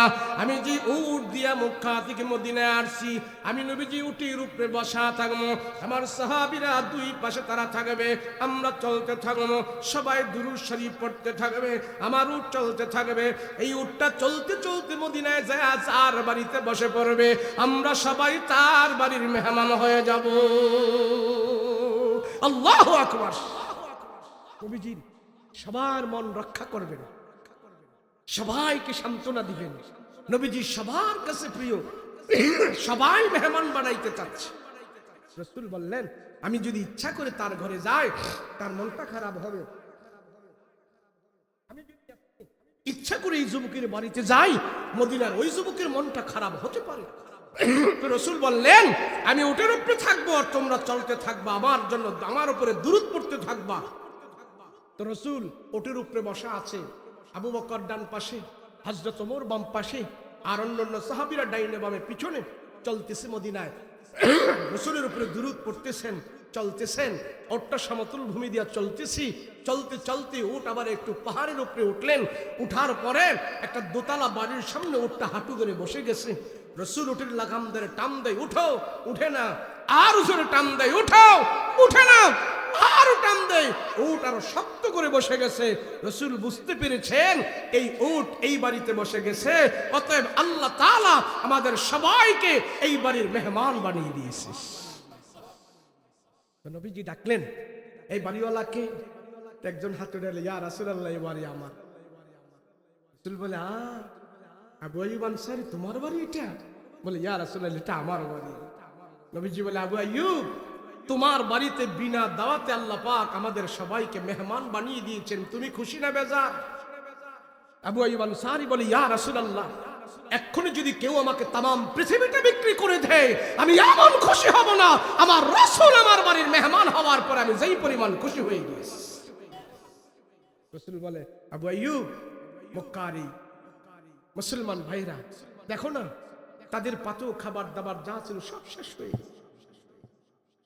বাড়ি ঘর মেষ পাল বকরি দুম্বা ওট সব রেখে আমার রাসূলুল্লাহর ভালোবাসায়, আল্লাহর দ্বীনের মহব্বতে, ঈমানের আমল নিয়ে তারা সব ছেড়ে দিয়া, কোন সাহাবী বিবি পর্যন্ত আনতে পারে নাই, ছেলে মেয়েদেরকে আনতে পারে নাই, কাফের মুশরিকরা এইভাবে অ্যাটাক করেছে, সব ছেড়ে দিয়া আমার রাসূলের মহব্বতে তারা মদিনায় চলে আসছে। পাতেও খাবার দাবার শেষ হয়ে গেছে, তোমাকে আল্লাহ মাল দৌলত দিছে, একটু খাবারের ব্যবস্থা করো না। রাসূল যখন এই কথা বলছে, খাবারের ব্যবস্থা করার কথা, আবু আইয়ুব আনসারী সাথে সাথে ওট বকরি জবাই করা শুরু করে দিয়েছেন। সুবহানাল্লাহ, জবাই করতেছে, ওট বকরি জবাই করে মেহমানদারির পাক শাক শুরু করে দিছে। চুলায় ধাও ধাও করে আগুন জ্বলছে, গোশত পাক হচ্ছে, রুটি পাক হচ্ছে, আগুন ধরে ধোঁয়া উঠতেছে। সবার মুখে হাসি খুশি আনন্দ, আমার রাসূলুল্লাহর মেহমানদারির ব্যবস্থা এখানে হচ্ছেন। মদিনাবাসীরা হই হুল্লোড় আনন্দে আত্মহারা, রাহমাতুল লিল আলামিন, সুষ্ঠুভাবে সুন্দরভাবে উনি আমাদের মাঝে চলে আসছে, আমাদের আর কোনো কষ্ট নাই। সুবহানাল্লাহ। আগুন যে ধরছি, ধোঁয়া যে উঠতেছি, এই আবু আইয়ুব আনসারীর বাড়ি থেকে কয়েক কিলোমিটার দূরে তখনকার জামানার ইহুদিদের যে সবচেয়ে বড় একজন মদিনায় আলেম ছিলেন, একজনই আলেম ছিলেন, সবচেয়ে বড় আলেম, 4-3টা কিতাবের আলেম ছিল সে, তাওরাত, জাবুর, ইনজিল। আর তাওরাতের হাফেজ ছিল, বাকি 2 কিতাবের সে আলেম ছিল। তো এই আলেম খেজুর গাছের উপরে উঠে খেজুর গাছ পরিষ্কার করতেছে। তো গাছের উপরে যেহেতু উঠছি, উঠার পরে দেখতেছি ও আবু আইয়ুব আনসারীর বাড়ির দিকে ধোঁয়া উঠতেছে। এই আলেম গাছের উপরে উঠা দেখতেছে ধোঁয়া উঠতেছে, তখন উনি মনে করলো যে ওদিকে মনে হয় আগুন লেগে পুরে ছারখার হয়ে গেছে। তো ওনার কিছু ছাত্র আছে, ইহুদি দল বল ভক্ত এগুলো আছে, তাদেরকে গাছের উপর থেকে বলল, এই আরে আবু আইয়ুব আনসারীর বাড়ির দিকে মনে হয় বাড়িঘর পুরে ছারখার হয়ে যাচ্ছে, তোমরা যাও ওখানে গিয়ে একটু সাহায্য করো, হেল্প করো। নোয়াখালীর মানুষ, আপনাকে বাপসাপ বেশি ভালো দেখতেছে না, মাঝখানে 2 জন উঠতেছে, অসুবিধা আছে বাজে। আপনাদের নোয়াখালী না হইলে আমি এই ওয়াজ করতাম না আজকে। কেরে জানেন? এই ওয়াজ হইল বুঝুবান শ্রোতাদের। কাদের? কথা বলেন না, কাদের? বুঝুবান শ্রোতাদের। আর নোয়াখালীর মানুষ যদি এই ওয়াজ না বুঝে তো উত্তরবঙ্গের মানুষ বুঝবে? কথা বলেন না, বুঝবে? নোয়াখালী একটা জেলা, সারা দুনিয়াতে এটা ব্র্যান্ড। কথা কয় না দি ব্র্যান্ড। নোয়াখালীর মানুষ যদি ওয়াজ না বুঝে উত্তরবঙ্গের মানুষ বুঝতো না। কেন আমার ভোগরাম উত্তরবঙ্গের। এই শেষ করে দিন, বেশি দেরি করতাম না, এক্ষুনি শেষ করে দিন, দেরি করবো না, শেষ পর্যায়ে। নোয়াখালীর মানুষ যদি না বুঝে উত্তরবঙ্গের মানুষ বুঝবে না। এগুলি এলমি আলোচনা, তাফসীরি আলোচনা। নোয়াখালীর মানুষ বুঝবে কে? আল্লাহ দুনিয়ার জ্ঞান দিছে, আখিরাতেরও জ্ঞান দিছে। কথা বলেন ঠিক কিনা? আর অন্য অন্য দেশে গেলে হয়তো তাকে দুনিয়ার জ্ঞান আছে, আখিরাতের জ্ঞান নাই। কোন কোন দেশে শুধু আখিরাতের জ্ঞান আছে, দুনিয়ার জ্ঞান নাই। এটা আমরা সারা দেশ ঘুইরা যেটা পাই সেটাই বললাম। উত্তরবঙ্গে গেছি এক জায়গায় ওয়াজ করতে, জেলার নাম কমো না। তো ওয়াজের আগে ভালো ভালো খাওয়ান দান খাওয়াইছে, মুরব্বীরা আইসা দোয়া টোয়া নিতেছে। এক মুরব্বী আইসা বলে, হুজুর আমাদের জন্য একটু দোয়া কইরেন। আমি বললাম ফি আমানিল্লাহ, আলহামদুলিল্লাহ, আল্লাহ পাক আপনার সহি সালামতে রাখুক। তা তো দোয়া করলাম। তো মুরব্বী বলল, হুজুর আমার দুইটা ছেলে বাহিরে থাকে, একটু দোয়া করেন তাদের জন্য। তা আমি চিন্তা করলাম, মুরব্বীর দুই ছেলে যেহেতু বাহিরে থাকে, আমিও ফস করে কয়ে বললাম, চাচা আপনার ছেলে দুই ছেলে বাহিরে থাকে? জি, দুই ছেলে বাহিরে থাকে। তা আমি কই কোন দেশে থাকে? হুজুর একজন থাকে ঢাকা মোহাম্মদপুর, আরেকজন থাকে ঢাকা মিরপুর। আপনারা যেমন হাসি দিয়েছেন না, আমিও হাসা দিছি না, আমি চাপে চুপে ধরে রাখ। তখন আমার মাথায় ঢুকলো, আরে কুমিল্লা, নোয়াখালী, চাঁদপুরা এগুলি হইল বাংলাদেশের ব্র্যান্ড। এমনে না, উত্তরবঙ্গের চেয়ে মানুষ ঢাকা আইলে কয় বাহিরে আইছি, আর কুমিল্লা নোয়াখালীরা দেড় সাইরা গেলে কয় বাহিরে আইছি। পার্থক্য আছে না? না নাই? এর জন্য আল্লাহ পাক আপনাদেরকে দুনিয়াও দিছে, আখিরাতও দিছে। কোরআন হাদিস বোঝারও যোগ্যতা আছে, দুনিয়াও কামাই করার যোগ্যতা আছে। কথা বলেন ঠিক কিনা? জয়পুরহাট গেলাম এক জায়গায় মাহফিল করতে, সদরে। রেল লাইনের পাশে এক সাইনবোর্ড দেখলাম, নোয়াখালী গ্রাম, বিশাল বড় সাইনবোর্ড। আমি এক মুরব্বীর জিগাইলাম, চাচা এখানে নোয়াখালী গ্রাম কে? আমি তো জানি নোয়াখালী নামে একটা জেলা আছে, নোয়াখালী গ্রাম কে? আপনি এইখান থেকে এই গ্রামের ওই মাথা যা দেখবেন সব নোয়াখালীর মানুষ। এইটা কোন হেরা নইল কেমনি? হুজুর এরা স্বাধীনের আগে এখানে আইছে। এই নোয়াখালীর মানুষ যদি এখানে এসে বাড়িঘর না করত, আমরা হুজুর আমাদের বয়স তো 50-60 হয়ে গেছে, আমরাও এখন পর্যন্ত সহি শুদ্ধ কইরা নামাজ কলমা পড়তে পারতাম না। সুবহানাল্লাহ। তারা এখানে আসছে, এসে মাদ্রাসায় চাকরি করছে, কেউ বিডিআর এর চাকরি করছে, কেউ এই চাকরি করছে, সেই চাকরি করছে। চাকরির পাশাপাশি তারা আমাদের মসজিদে ইমামতি করে, আমাদেরকে কোরআন শিখাইছে, নামাজ শিখাইছে, দোয়া শিখাইছে। এই নোয়াখালী তাদের এই এতটুক শিক্ষার কারণে আমরা আজকে কিছু ধর্মের জ্ঞান জানছি।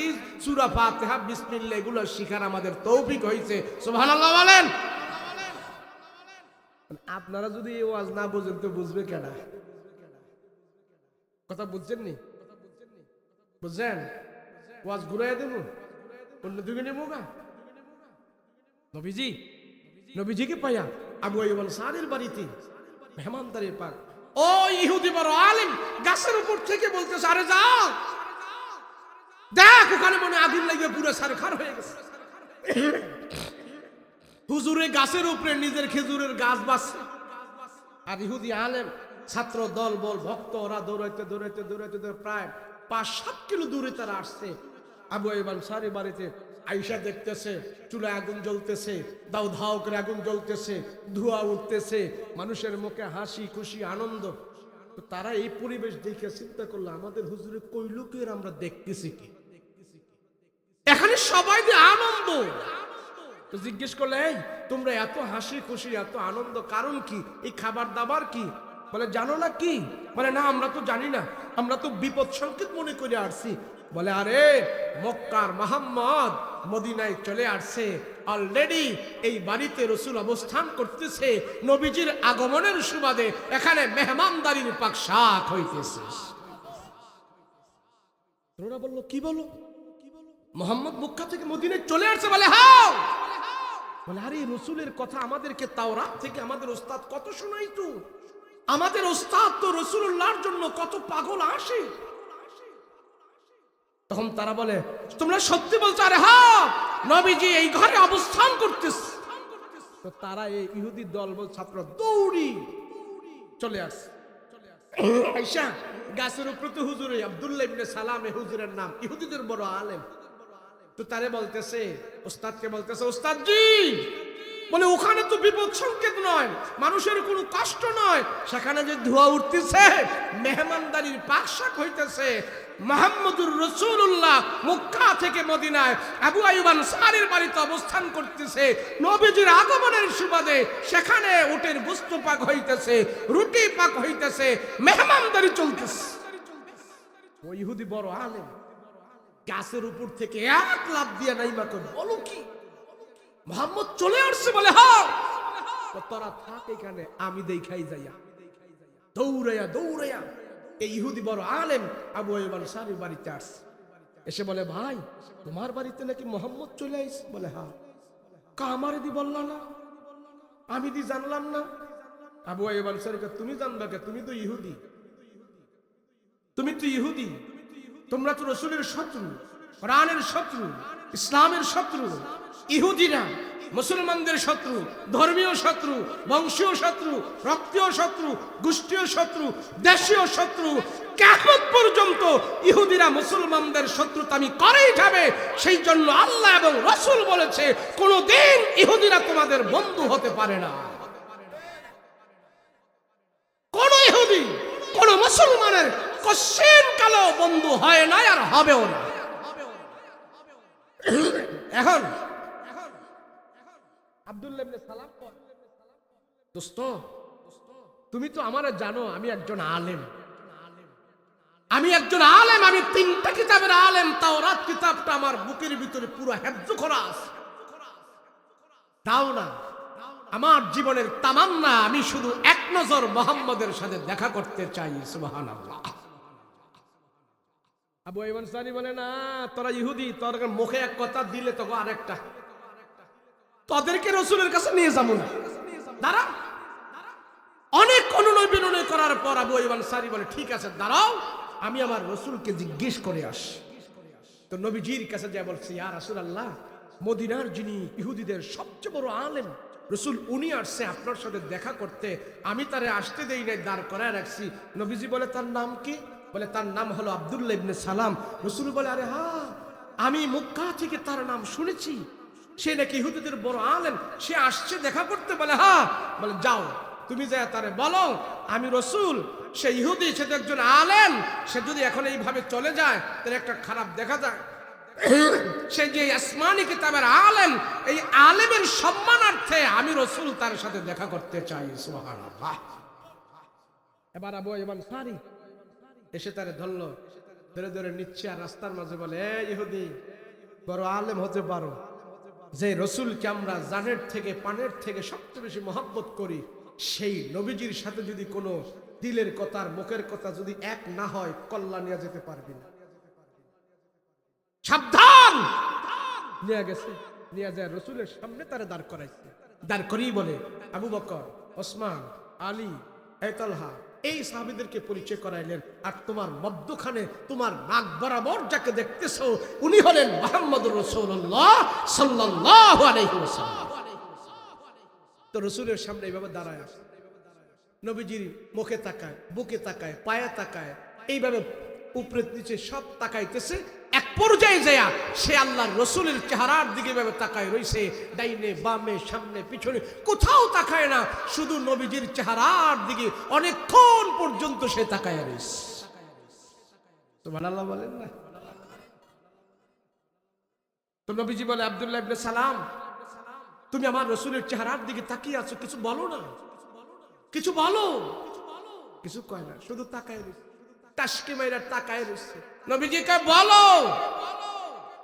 কিছুক্ষণ পরে আব্দুল্লাহ ইবনে সালাম বলে, ইয়া রাসূলুল্লাহ, আমি আপনার চেহারার দিকে তাকায়া রসুল গো কোনো খারাপ মন্তব্য করি নাই। আমার দিল সাক্ষী দিচ্ছে আজ আমি সত্য পয়গম্বরের সাথে সাক্ষাৎ করে ফেলেছি। ইহুদি বড় আলেম আব্দুল্লাহ ইবনে সালাম ডাক দিয়ে বলে, ও রহমতের নবী, আমি আপনার চেহারার দিকে তাকায় তাকায় কোনো খারাপ মন্তব্য করি নাই। নবীজি আপনার চেহারার দিকে তাকায় তাকায় আমি যুগ বিয়োগের কষ্টি পাথর দিয়ে যাচাই করে আমি দেখলাম ওগো রাহমাতুল লিল আলামিন, ও পয়গম্বর, আমার দিলের ভিতরে তাওরাত কিতাব না মুখস্থ আছে। পুরাটা তাওরাত কিতাবের হাফেজ আমি। ওই তাওরাত কিতাবের ভিতরে আমি বর্ণনা পেয়েছি আখিরি জামানার নবী যা হবে তার নাম হবে মুহাম্মদ। আখিরি জামানার নবীর কপালটা কেমন হবে, দাঁতগুলো কেমন হবে, নাকটা কেমন হবে, চোখগুলো কেমন হবে, দাড়িগুলো কেমন হবে, সব বর্ণনা তাওরাত কিতাবের ভিতরে দেওয়া আছে। ইয়া রাসূলুল্লাহ, ইয়া হাবিবাল্লাহ, পয়গম্বর, আমি তাওরাত কিতাবের সেই সব বর্ণনাগুলো আমার দিলের ভিতরে আছে, মুখস্থ আছে। আজকে সেই নবীকে আমার সামনে আমি পাইলাম। আমার তাওরাত কিতাবের মুখস্থ করা সেই বর্ণনাগুলোর সাথে আপনার বাস্তব চেহারাটা আমি মিলাইয়ে নিলাম। যুগ বিয়োগের কষ্টি পাথর দিয়া দেখলাম তাওরাত কিতাবের বর্ণনার আপনার চেহারার সাথে আমি যাচাই করে বাছাই করে দেখেছি। তাওরাত কিতাবের ভিতরে আমি যা যা আপনার ব্যাপারে পড়েছি আজকে সবগুলো রাসূলগু আপনার চেহারার ভিতরে আমি পেয়ে গেছি। ইয়া রাসূলুল্লাহ, আমার আর কোনো সন্দেহ নাই আপনি যেন সত্য পয়গম্বর। তো রাসূল কয়, আচ্ছা সত্য পয়গম্বর যখন তুমি আমাকে পাইলা তাহলে কালমা পড়ে মুসলমান হয়ে যাও না। তো সে বলল, আমি কথা দিলাম তাওরাত জাবুর সব নিয়ে আপনার হাতে হাত রেখে আমি মুসলমান হয়ে যাব। সুবহানাল্লাহ। তো নবীজি তাকে বলল, ঠিক আছে হয়ে যাও। তো সে বলে, আমার কিছু দলবল ভক্তবৃন্দ আছে, তাদের সবাইকে নিয়ে এসে আপনার কাছে আমি মুসলমান হব। রসুল, আমি তো ইহুদিদের আলেম, তাদেরকে শোনাই শোনা আপনারা কয়েকটা প্রশ্ন করবো, আপনি উত্তর দিয়ে দিলে তাদেরকে সহ মুসলমান হইতে আমার সুবিধা হবে।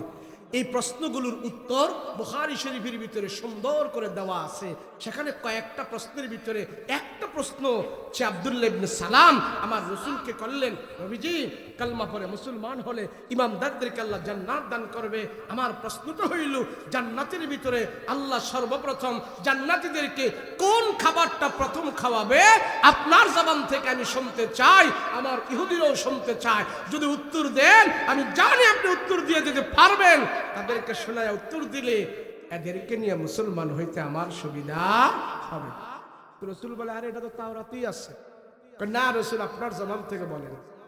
তো নবীজি বলল, জান্নাতের ভিতরে যত জান্নাতীরা যাবে সবাইকে আল্লাহ পাক সর্বপ্রথম আল্লাহর পক্ষ থেকে মাছের কলিজা ভুনা কইরা কাবাব বানাইয়া জান্নাতীদের সামনে উপস্থাপন করে বলবে, ও জান্নাতীরা, আমার আল্লাহর পক্ষ থেকে মাছের কলিজা ভুনা করা খাবার আমি আল্লাহ তোমাদের সামনে প্রথম মেহমানদারি হিসাবে উপস্থাপন করেছি। সুবহানাল্লাহ। তখন আব্দুল্লাহ ইবনে সালাম বলে, সাদাক্তা ইয়া রাসূলুল্লাহ, আপনি সত্য বলেছেন। হুবহু এই কথাটা তাওরাতের ভিতরে দেওয়া আছে। এই তোমরা মুসলমান হবে কিনা?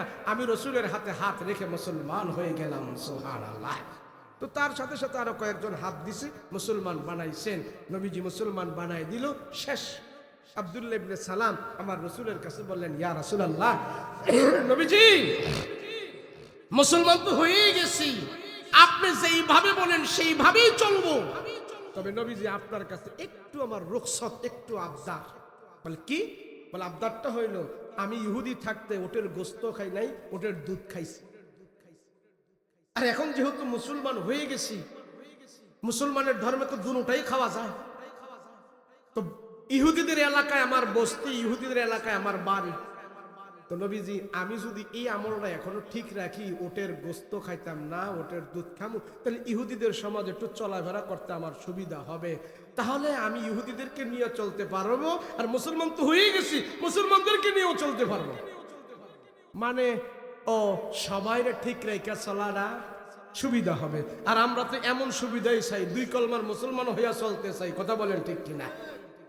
ওয়াজ মাহফিলেরও সভাপতি, আবার বাউল গানেরও সভাপতি, আছে না? না, মসজিদেরও সভাপতি, আবার তসবিও টানে, আবার সুদেও নাকি টাকা লাগায়। সব দিকে উনি থাকতে চায়, আছে না? না, কিছু কিছু নেতা আছে, হিন্দুকে পূজায় গেলেও সই, মাহফিলে গেলেও সই, যাত্রায় গেলেও সই, দুর্গায় গেলেও সই। সই বুঝেননি? মানে সব জায়গায় উনি ফিট, মানে গুলালু ওটা তরকারি দেওয়া যায়, ভর্তা বানা যায়, ডাইলও দেওয়া যায়, গোস্ত দেওয়া যায়, বাজি করা যায়। গুলালু আছে না? না, এক চেয়ারম্যানটা কইলাম, আপনি চেয়ারম্যান হয়েছেন, আপনি যদি এলাকার গান বাদ্যগুলো সব বন্ধ করে দেন, এদের কি এত শক্তি আছে এই গান বাদ্যগুলো করা? ও পাতিজা, সবারই তো একটু মিলজিল রাখন যায়, নির্বাচন আইতেছে, কার মনে কষ্ট দেব? সবার কাছে তো যাইতে হয়, সবার বড় তো দরকার বাতি যায়, এর জন্য কিছু কইরা পার করে দিয়ে যাক কেমনে। আমি কইলাম, ভোট পাওয়ার জন্য যদি সবার সাথে আপনি খাতির রাখেন, তো আমি বইলা দিলাম আগামী নির্বাচনে আপনি ফেল ডিভিশন পাস করবেন। কি ডিভিশন? Fail division pass. আপনি ডাব্বা মারবেন, ডাব্বা। তুমি এই কথাটা কইলা? আমি সবার সাথে যদি আপনার খাতির হয়, আমার রিলেটিভ যত ভোট আছে একটাও হইতেন না। আপনি একটা পরিষ্কার কথা, আপনি যা ভালো যা করেন করেন, আমি মুসলমান, আমি ইমানদার। একবারে পূজার মধ্যে যাইয়া হ্যাগানে যাইয়া বইয়া এরপরে কি হ্যাগরে সমর্থন করতে হইব? এই কথা কন না কেন? আমি রাজনৈতিক নেতা হয়েছি দেখে কি আমি একবারে সব গুনার কামেও হাজির হইতে হইব? কারণ আমি দূরে থাকলে সমস্যাটা কি? একে বেশি হেদের ভোট পাওয়ার জন্য একবারে এদের বাড়ির যেয়ে বসে থাকি না। শোনেন, আমার রসুল যেই সমাজে বসবাস করছে, ওই সমাজের মানুষের কাছে আমার রসুলও সবার কাছে ভালো হইতে পারে নাই। আমার রসুলের থেকে আপনি বেশি দামি হন নাই, আপনিও এই সমাজের সবার কাছে ভালো হতে পারবেন না। কথা বলেন ঠিক কিনা? আব্দুল্লাহ ইবনে সালাম কয়, নবীজি আমি তাদেরকে একটু ম্যানেজ করে চলতে চাই, মুসলমান তো হয়েই গেছি, 2 দিকে একটু চললে আমার একটু সুবিধা হয়, বাড়ি গাড়ি তো সব এখন তাদের এলাকায় রয়েছে। রসুল বলে, শোনো, ইসলাম ধর্মের মালিক আমি না, মালিক হলেন আল্লাহ। তুমি ইসলামের ভিতরে প্রবেশ করেছো, এখন একটু একটু প্রবেশ করবা না পুরাপুরি ভাবে ঢুকবা, অর্ধেক ঢুকবা নাকি পুরা ঢুকবা, এটা আমার কাছে বিষয় নয়। তোমার এই কথাটা আমি আল্লাহর কাছে হাওলা করে দিছি। আল্লাহ যদি তোমারে একটু একটু ইসলাম মানার দ্বারা জান্নাত দেয়, আমার অসুবিধা নাই। দেখি তোমার এই কথার ব্যাপারে আল্লাহর পক্ষ থেকে কি ফায়সালা আসে। নবীজি তার কথাটারে হাওলা করে দিছে আল্লাহর কাছে। ইসলামকে একটু একটু মানবো না পুরা মানবো? হ্যাঁ, ইসলামের ভিতরে কি কিছু ঢুকবো নাকি পুরা ঢুকবো, এই কথাটা আল্লাহর কাছে আমার রসুল হাওলা করে দিছে। তো ইহুদিও এখানে বসা আছে, সাহাবীরাও বসা আছে, নবীজিও বসা আছে। এমন মুহূর্তে জিবরাইল আমিন গট গট গট গট করে ঘন্টার আওয়াজ বাজায়া কোরআনের একটা আয়াত আমার রসুলের কাছে নাজিল করে দিয়েছে। সেই আয়াতটাই আমি খুতবার মধ্যে পড়ছিলাম। يا أيها الذين آمنوا ادخلوا في السلم كافة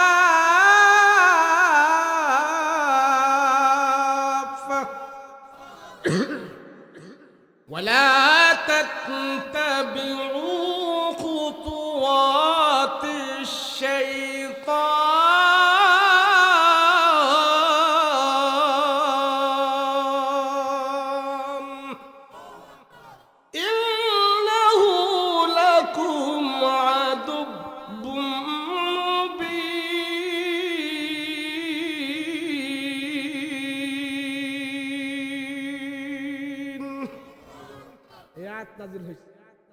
এই আয়াতের সংক্ষিপ্ত অর্থ হইল, খাইলে পেট বইরা খা, না খাইলে দেড় ছাইরা পুরোপুরি ভাবে মানো।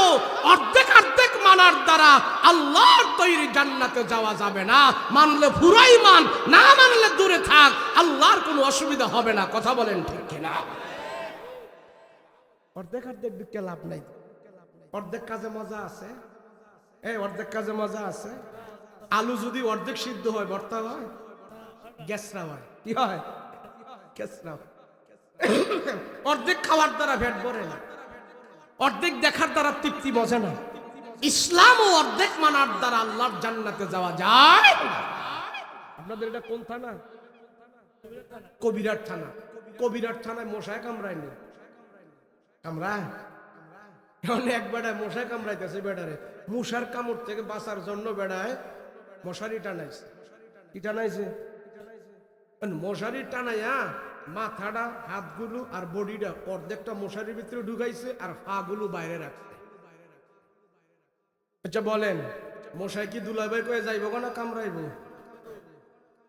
হ্যাঁ, মশার ছোট্ট একটা প্রাণী মশা, এই মশার কামড় থেকে যদি সে বাঁচতে হয় তাহলে তার মাথা, বডি, মাজা, কোমর, ঘাড়, কাঁধ সব মশারির ভিতরে ঢুকাইতে হবে। কথা বলেন ঠিক কিনা?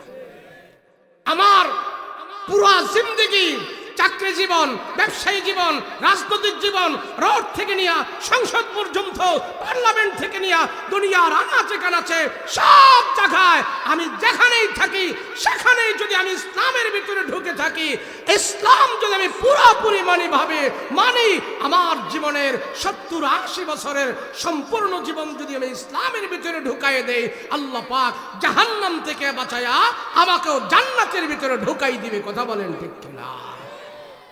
এর জন্য আল্লাহ কোরআনের আয়াত দিয়া বলে, অর্ধেক অর্ধেক মানিস না, মানলে পুরোই মানিস। কথা কন ঠিক কিনা? পুরা কেমনে মানমু? নামাজ 5 ওয়াক্ত। কয় ওয়াক্ত? কোরআনের 666টা আয়াত আমি বিশ্বাস করব একটা আয়াতের ভিতরে ভুল নাই। কোরআন যা বলে আমি তাই মেনে নিলাম। এর নাম হলো ইসলাম পুরা মানা। কথা বলেন ঠিক কিনা? নামাজ 6 ওয়াক্ত পড়া যাইব না, 4 ওয়াক্ত পড়া যাইব না, 5 ওয়াক্তই পড়তে হইব। কথা বলেন ঠিক কিনা? খালি শুক্রবারে গিয়া মসজিদে মুসল্লি সাইজা ইসলাম পুরা মানা যাইব না। কথা বলেন ঠিক কিনা?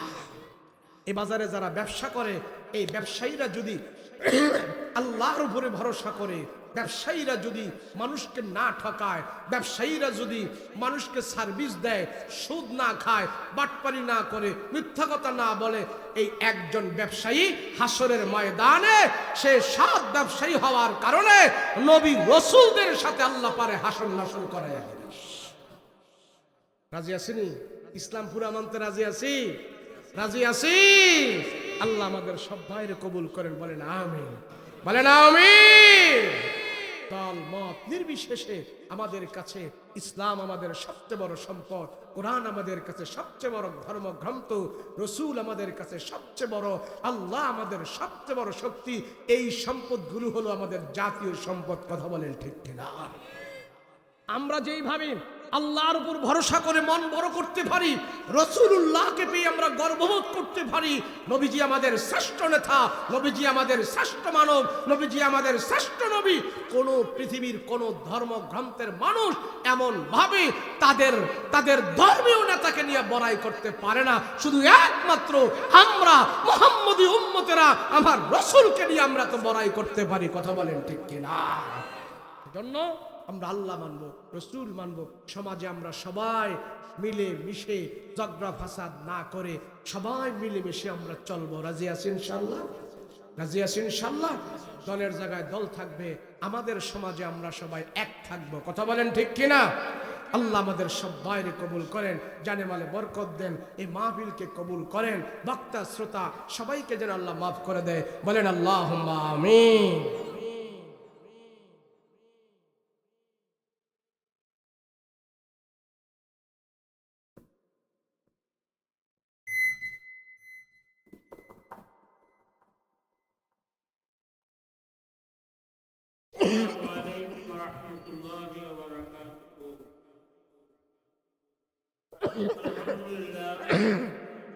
আল্লাহ তাবারক ওয়া তাআলা তাহি দরবারে লাখো ইয়া মহান রব্বুল আলামিন কালামঞ্জি বাজার কেন্দ্রে নাম করতে এবং আল্লাহর কামাইয়ের মধ্যে যৌতুকের মাহফিল অত্যন্ত মনোরম পরিবেশে, সুন্দর পরিবেশে ভালোভাবে সমাপ্তি করার তৌফিক দিয়েছেন।